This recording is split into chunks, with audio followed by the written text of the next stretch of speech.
everyone. Welcome back to another week of Evolve. I am your host, Monette Brann-Natta.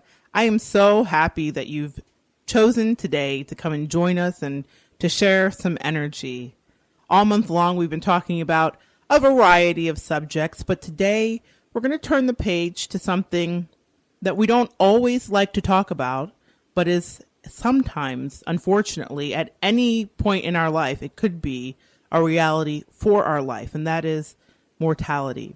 And what happens after a loved one passes, and what happens to the processing of a family as they dissect what has gone on when you lose someone you love.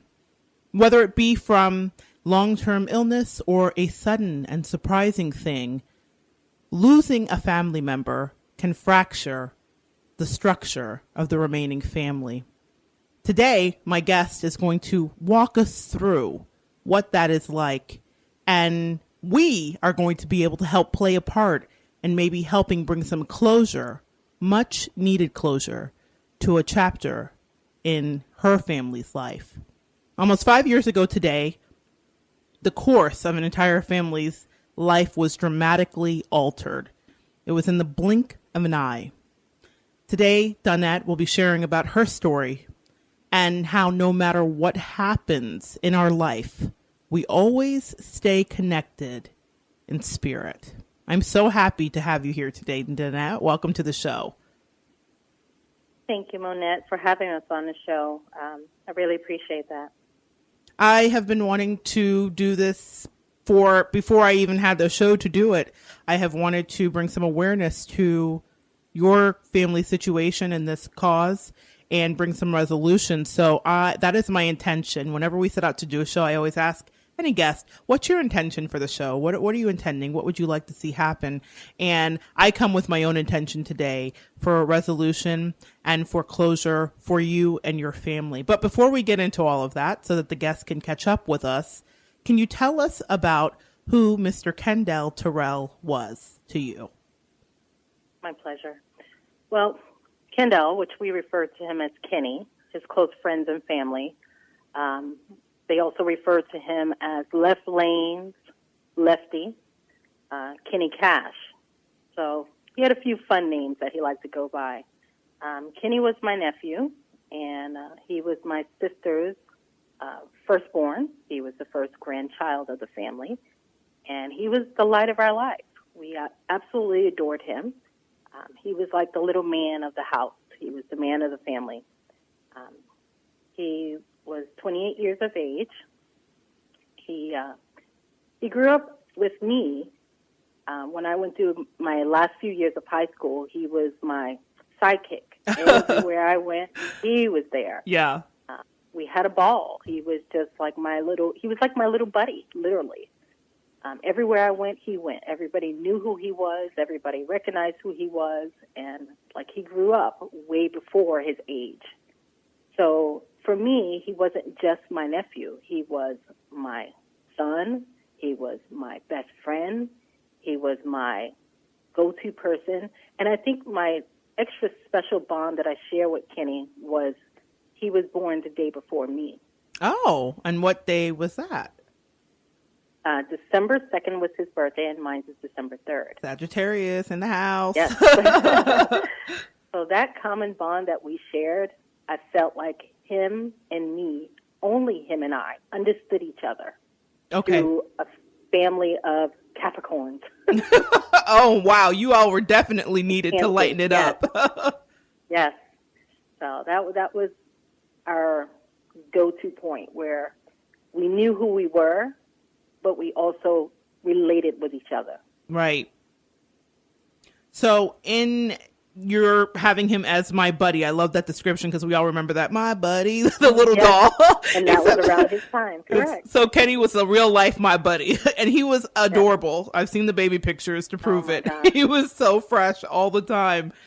He grows up and he's a young man and he's an adult man, really, at this time in his life when we're the time that we're moving towards. Can you tell us about Kenny as an adult? Well, as an adult, Kendall loved life. He loved to get dressed up. He loved to be himself. He was a very loving person. when he started his day, he didn't start his day with just a day. He started the day right. He had to lay out his outfit. He had to look a certain way. He right. had to, and every look that he had, he portrayed that in the way he carried himself. So I say to say, my nephew was a genius at getting dressed. Every day he chose everything that matched and complemented his outfit. He started from hat to toe. His hat matched his shoes matched his hat, his outfit matched. He was the master of matching. He had a swagger that no one else can repeat or replace. Absolutely. I've seen it for myself. With confidence. Yes. Yeah. Yes.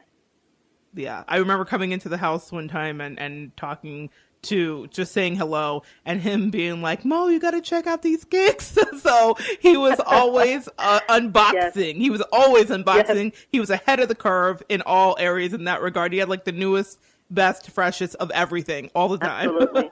I believe my nephew used to stay up on his phone and wait for the newest sneakers to drop, meaning before they released. Right. And he would wait for those, and they would be overnighted or 2 day as quickly as he can have them. And in his, I think he dreamed about his outfit. I think. Well, the way that he looked, and it was an art. You know, I'm an artist, and Kenny really was an artist in his own haberdashery. He really was. So that is something he had hands down. But he also did really important work, and that's something that I was always struck by with him, because he was fun and he was relatable and he was funny. That's one thing. He was super funny, but he was doing this work that I just was so impressed with. Can you tell us about that, Donette? Absolutely. Kenny was a very giving, caring person. So he chose his path on his work relation to be, to give 100% and devote his life to children that has disorders. I wouldn't say handicaps, because it's not a handicap, but they have learning disabilities. Okay. And he chose that path to give himself to these kids that needed a mentor, not more or less an employee or employer. They needed someone that would listen to him or them. Right. So sometimes kids have a hard time expressing themselves, but they don't get heard. Yeah, that's so true. You know, it's so tough, because, you know, you talk to them, but you don't wait for them to answer you back. And Kenny was a different person. He would talk with them and wait for their reply. He was really hearing them. He was really hearing them. And I had been there at the house too. So listeners, the jig is up here. We are dear friends, Donette and I, for many years. Yes. And I've been there when he's brought some of the clients home with permission, of course. And they absolutely adored him. Like, they were his little my buddy. It's so funny how that cycle went 360. He had a my buddy from some of the clients. One person stands out in particular. I won't mention their name, but that was like, I don't want to say favorite, but I feel like it was a favorite. Yes. You know what I mean? They had a special bond. And I was so impressed with the gentleness that Kenny applied, and the realness too. The thing about him is he didn't talk down to these kids, and he didn't treat them like less than. He treated them like equals, and he helped, I think, elevate their own vibration by making them feel part of a world that sometimes had shut them out. Correct. Yeah. Correct. He was expert at that. Yeah, there was, they would almost fight for his attention. Yeah. Just to be in his presence. It was amazing how, you know, this 28-year-old young man still learning himself and getting to adjust with life and learning life had such a gentle hand when it came to children that didn't have patience for their own well-being. Right. They didn't understand themselves. But yet he sat down and took the time with them to make them feel special. and keep them updated and included in the world. So if it was a song that was new or popular, he was talking to them about it. If there was a phone that was coming out, he included them. It was kind of like having the cool guy befriend you is what it felt like to me. You know, like when you're in high school, like having the cool guy kind of say, hey, come on over, sit at our table. And we've all had different experiences in our life, but I think Kenny provided them with something that they didn't get in their regular life. And what Kendall did could not be taught. He had a gift and a talent, I believe. It wasn't like Absolutely. you could learn it in a training session. He was doing an authentic thing. I really believe he was embodying his purpose in life, not just living and existing. He was actually affecting the lives of others, which is all we can ask for while we're here, is to really find what we're meant to do and what our calling is. So Okay. I felt like he really did that. But we're gonna shift a little, because now that you guys have gotten to know just a tiny bit about Kenny, and trust me, that just only scratches the surface into the kind of guy that he is. So I feel terrible that we don't have hours to go on, because we really could, about his character and who he was. I wanted, we at the start of the show, I said, you know, we are 5 years to the day almost when this situation happened. And I wanted to know, what was March 23rd? Today that the show is airing is going to be the 22nd. What was March 23rd like for you 5 years ago, Donette? Wow. You know, Monette, I can't believe that it's been 5 years. Nor I. It's honestly 5 years too long. It's a tragic situation that happened that still has not been solved, his case. My nephew was taken from us, and his life was taken from him on that day. I remember the day very well. I'll never forget it. Right. I remember being at work, and I